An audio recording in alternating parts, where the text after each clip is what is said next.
Breaking news, et quelle news cassante. Joe Biden se retire de la course à la présidentielle et il pousse pour Kamala Harris, et vous allez voir que ça change beaucoup de choses. Je vais vous présenter mes hypothèses sur ce qui va se passer et également en matière d'investissement, parce que là on avait un scénario qui était tout tracé, à savoir Donald Trump qui bat Joe Biden, et là ça veut dire que les analystes et les marchés vont devoir complètement changer leurs prévisions, et on va donc discuter de tout ça. Alors la nouvelle, vous avez là, après avoir renoncé à l'élection présidentielle, Joe Biden annonce soutenir Kamala Harris, donc il décide de se retirer. Il a compris, enfin, voilà, je pense qu'il le savait depuis un petit moment, et peut-être qu'ils étaient en train de faire tourner différents scénarios. Il a compris qu'il n'avait plus les facultés pour être président. Après voilà, est-ce que la décision vient de lui? Je pense en partie, mais elle doit venir également en grande partie de son camp. Alors pourquoi est-ce que je vous dis que ça change tout? On va d'abord faire une analyse politique et ensuite on va faire une analyse financière sur les impacts auxquels on peut s'attendre sur les marchés. Ça change tout parce que je vous l'avais dit à la suite du débat entre Trump et Biden que Trump est aussi très amorti. Trump est très amorti, et la seule raison pour laquelle on se disait qu'il avait encore un intellect qui tourne bien, c'est parce qu'en face de lui, il avait quelqu'un qui était pratiquement sénile. Et encore, hein, je trouve, quand je vous avais dit que la sénilité de Biden était un petit peu exagérée, parce que 90% du temps, il est capable de répondre assez clairement aux questions qu'on lui pose, mais effectivement, il y a des fois, il avait des absences, il était vraiment à côté de ses pompes. Et ce qui se passe maintenant, c'est que face à quelqu'un comme Kamala Harris, qui est plus jeune et qui est plus fit intellectuellement, Trump va apparaître pour ce qu'il est, à savoir quelqu'un qui est aussi limite. Il est limite en termes de facultés cognitives pour pouvoir diriger un pays, et ça va se voir. En tout cas, ce sera intéressant d'observer les prochains débats qu'il y aura entre Trump et Kamala Harris, mais vous avez plein de gens qui se disaient « Ouais, quand même, voter pour Biden, ça va être un peu compliqué », même des démocrates, enfin en tout cas les gens qui sont un petit peu entre les deux. Si on fait passer l'intérêt du pays avant tout, le fait d'avoir un président sénile, ça peut décourager certains électeurs. Alors que là, on va avoir une grosse vague de soutien pour une candidate qui est plus jeune et puis qui incarne certaines choses. On va avoir une petite ligne première femme noire présidente qui va enthousiasmer pas mal de monde, et je pense que ça rebat complètement les cartes pour la course à la Maison Blanche, parce que oui, c'était quand même très mal engagé. Vous aviez des appels d'élus démocrates pour que Joe Biden sorte, mais il y avait également des sondages. Regardez, ici, d'après une projection Epic MRA, Donald Trump l'emportait avec 49 contre 42 pour Biden dans l'état clé du Michigan, où le républicain était en campagne samedi, une avance qui a doublé depuis un précédent sondage juste avant le débat. Donc il vous donne ce chiffre-là parce que ça permet de mesurer l'impact déplorable qu'a eu la confrontation entre Biden et Trump, mais on peut imaginer que c'est quelque chose comme un proxy de l'impact qu'a eu ce débat sur l'ensemble des électeurs américains, où on a vu par moment un président qui était très inquiétant. Et donc peut-être que certains d'entre vous diront « Oui, mais c'est un détail que Kamala Harris soit jeune ». Pour moi non, c'est pas du tout un détail, parce que quand vous allez avoir une confrontation entre Trump et Kamala Harris, ce ne sera plus du tout la même chose que Trump face à Biden. Le combat va être beaucoup plus équilibré, et face à un adversaire qui est pugnace et alerte, je pense que Trump peut y laisser des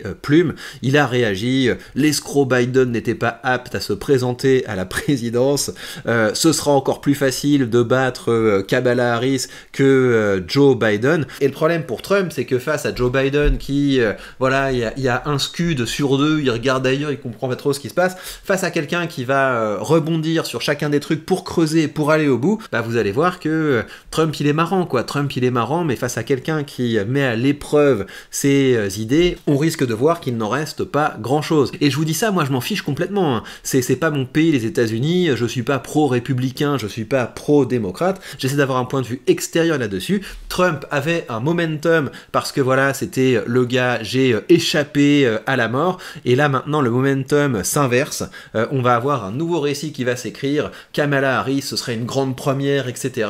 Mouvement populaire, soutien, enthousiasme, ça va changer les choses. Et c'est peut-être même même pour ça que Joe Biden a finalement décidé de se retirer. Moi, je le verrais bien comme ça, il se dit, il y a un trop gros momentum sur Trump. Enfin, quand je dis Biden, hein, pensez le camp Biden, hein. Il y a un trop gros momentum autour de Trump, on va casser ce momentum, et là, ça change complètement le narratif. Donc, première prévision, autant avant je disais Trump va passer sans problème, là, je pense que c'est Kamala Harris qui sera élue. Voilà, notez mes propos, et on fera le bilan plus tard. Et venez pas me dire, oui, mais c'est parce que les élections étaient truquées, etc. Ne pleurez pas, faites vos prévisions de votre côté, qui va gagner? Est-ce que ce sera Kamala Harris? Est-ce que ce sera Donald Trump? Eh bien, je vous laisse répondre à tout ça. Alors, si on prend maintenant du point de vue des marchés, eh ben, les marchés aiment bien la certitude, et là, ils vont rentrer dans l'incertitude. Une bonne manière d'anticiper comment les marchés pourraient réagir demain, c'est de regarder le cours du Bitcoin, et je pense que ça, c'est le moment de l'annonce, et hop.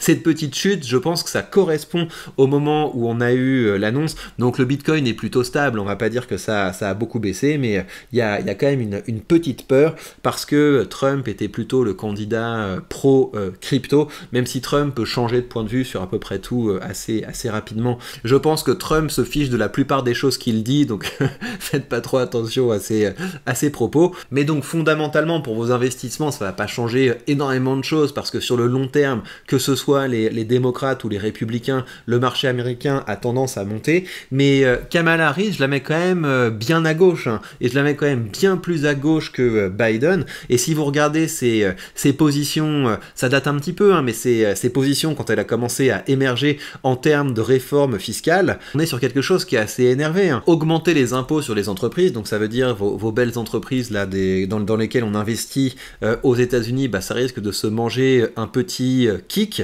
Ils vont commencer à mettre une taxe sur les transactions financières, donc c'est quelque chose qu'on se mange déjà aujourd'hui en Europe, et elle voudrait importer ça aux États-Unis. Une taxe sur les biens en capitaux pour les taxer autant que le salaire ordinaire. C'est assez violent, hein. Ça veut dire que fiscalement les États-Unis vont se rapprocher de certains pays d'Europe. Ça va être encore très très loin de ce qui se passe en France, parce que la France c'est le pire enfer fiscal du monde, et puis ils vont commencer à mettre des petits impôts supplémentaires. Voilà, si vous gagnez plus de 100 000 balles par an, on va vous mettre un petit 4% d'impôts supplémentaires. Donc fiscalement ça va changer beaucoup de choses, donc ça risque d'appauvrir les États-Unis, parce que à chaque fois que vous augmentez les impôts, vous appauvrissez le pays. À voir comment ça va fonctionner, mais ça peut avoir également un impact sur la rentabilité des entreprises dans lesquelles on investit. En tout cas, on n'y est pas encore, mais ça rebat les cartes. On avait un narratif qui était tout tracé. Donald Trump, le survivant qui va libérer les États-Unis de Joe Biden, le sénile. Et là, ça change complètement. Ça va maintenant être Donald Trump qui va devenir la forteresse assiégée sous les coups d'un adversaire qui est a priori bien plus aiguisé mentalement, bien plus pugnace que l'adversaire qui avait en face de lui Donald Trump. Donc ça va être intéressant de suivre tout ça, et on documentera ces histoires sur cette chaîne. Il me reste à vous rappeler comme d'habitude que si vous voulez commencer à investir, parce que la politique c'est intéressant, mais l'objectif c'est quand même d'augmenter sa liberté financière, et si vous voulez le faire avec un courtier dans lequel j'ai mis une bonne partie de mon argent, en tout cas c'est le courtier dans lequel j'investis le plus en bourse, et bien vous avez sous cette vidéo mon lien affilié vers mon courtier de Giro, et grâce à ce lien affilié, vous bénéficierez de 100 € de frais de courtage remboursés, ce qui vous permettra d'ouvrir vos premières positions de façon tout à fait indolore. Prenez bien soin de vous les amis, et on se retrouve très vite pour de prochaines news.